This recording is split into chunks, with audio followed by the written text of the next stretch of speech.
وآتوا الیتامی اموالہم، اور وہ جو دبے ہوئے طبقات ہیں ان میں سے یتیم ایک اہم طبقہ تھا، ان کے کوئی حقوق نہیں تھے، مال ان کے ہڑپ کر لیے جاتے تھے، کمزور تھے۔ وآتوا الیتامی اموالہم ولا تتبدلوا الخبیث بالطیب، ان کا مال جو ہے اس میں سے اچھا اچھا مال لے لیا، برا ان کو اپنا برا مال ان میں شامل کر دیا۔ انہیں کیا پتہ چلا؟ اگر وہ یہ کہ ہڑپ ہی کر گئے، نہیں تو بہت متقی ہوئے تو چلیے تعداد پوری کر دی، لیکن یہ کہ ان کا جو اچھا مال تھا اپنے طرف لے لیا اور ردی مال ادھر لگا دیا۔ ولا تاکلوا اموالہم الی اموالکم، اور ان کے مال اپنے مالوں میں شامل کر کے ہڑپ نہ کرو۔ انہ کان حوبا کبیرا، یقیناً یہ بہت بڑا گناہ، بہت بڑے بوال کی بات ہے۔ وَإِنْ خِفْتُمْ أَلَّا تُقْسِطُوا فِي الْيَتَامَىٰ، اور اگر تمہیں اندیشہ ہو کہ تم یتیم بچیوں کے بارے میں انصاف نہیں کر سکو گے، یعنی یتیم ایک تو لڑکا ہوا، چلیے اس کی ایک زندگی ہے، ایک خاص حد کو پہنچنے کے بعد وہ ایک انڈیپینڈنٹ لائف اختیار کر لے گا۔ یتیم لڑکی کا معاملہ یہ ہوتا تھا کہ وہ یہ کہ کوئی ولی ہے، اس سے انہیں نکاح بھی کر لیا لڑکی سے تاکہ اس کا مال بھی قبضے میں آ جائے، اور چونکہ یتیم ہے اس کے پیچھے اس کے حقوق کی نگہداشت کرنے والا کوئی ہے ہی نہیں۔ اگر ماں باپ ہوں تو ظاہر بات ہے کہ پھر وہ بچی کے حقوق کے بارے میں بھی تو کچھ بات کر سکیں، لہذا جس طرح چاہیں اس پر ظلم کرے، ان کا کوئی پرسان حال نہیں۔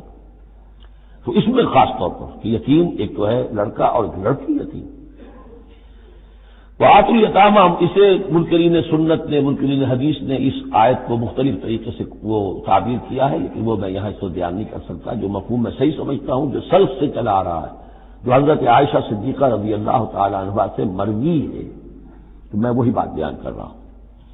یہاں جو ہے دوسری آیت میں، یہ تیسری آیت میں وہ یتامہ سے مراد ہے یتیم بچیاں، یتیم خواتین۔ وَإِنْ خِفْتُمْ أَلَّا تُقْسِطُوا فِي الْيَتَامَىٰ فَانكِحُوا مَا طَابَ لَكُم مِّنَ النِّسَاءِ مَثْنَىٰ وَثُلَاثَ وَرُبَاع،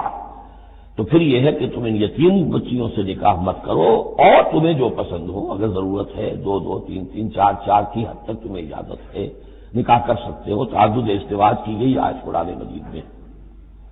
لیکن یتیم بچیوں کے تم ولی بن کر کہیں اور ان کی شادی کرو تاکہ ان کے حقوق کے لیے پاسبان بن کر تم کھڑے ہو سکو،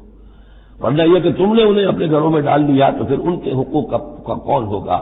جو باز پرس کر سکے تم سے۔ فَإِنْ خِفْتُمْ أَلَّا تَعْدِلُوا، البتہ یہ جو ہم نے آزادی دی ہے دو دو تین تین چار چار، اس کی ایک شرط ہے، اور وہ یہ کہ اگر دو شادیاں ہیں، تین ہیں، چار ہیں، تو عدل ہو۔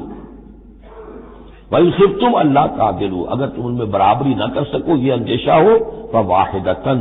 تو پھر ایک ہی شادی کرو، ایک ہی بیوی، اس سے زائد نہیں۔ او ما ملکت ایمانکم، اور دوسرا کھاتا یہ ہے، یا جو تمہاری ملک یمین ہو، جو لونڈیاں ہوں، جو جنگوں میں غزوات میں جو بھی آتی تھی، وہ ایک علیحدہ معاملہ ہے، ان کی تعداد کے اوپر کوئی تعین نہیں ہے، لیکن پھر شادی ایک ہوگی۔ اگرچہ اس میں آگے چل کر بات آ جائے گی کہ اس انصاف میں قلبی رجحان اور میلان شامل نہیں ہے، جو چیز گنتی کی ہو سکتی ہے، ٹائم کتنا گزار رہے ہو، کس بیوی کے پاس کتنا، سب اس میں مساوات ہونی چاہیے۔ نان نفقہ کیا دے رہے ہو، کپڑے کیسے دے رہے ہو، ان تمام چیزوں میں جو کاؤنٹ ہو سکتی ہیں، جو مادی چیزیں ہیں، جو دیکھی بھالی جا سکتی ہیں، اس میں انصاف اور عدل لازم ہے۔ البتہ دلی رجحان اور میلان جس پر کہ انسان کو قابو نہیں ہوتا، اس میں گریز نہیں ہے۔ ذالک ادنیٰ اللہ تعولوا، یہ اس سے قریب تر ہے کہ تم ایک ہی طرف کو نہ جھک پڑو، کہ ایک ہی بس بیوی کی طرف سارا میلان ہے، رجحان ہے، اور جیسا کہ آگے آئے گا کہ دوسری جو ہے یا دوسری جو ہیں وہ معلق ہو کر رہ گئی ہیں کہ نہ وہ شوہروں والی ہیں اور نہ وہ آزاد ہیں کہ کہیں اور دکھا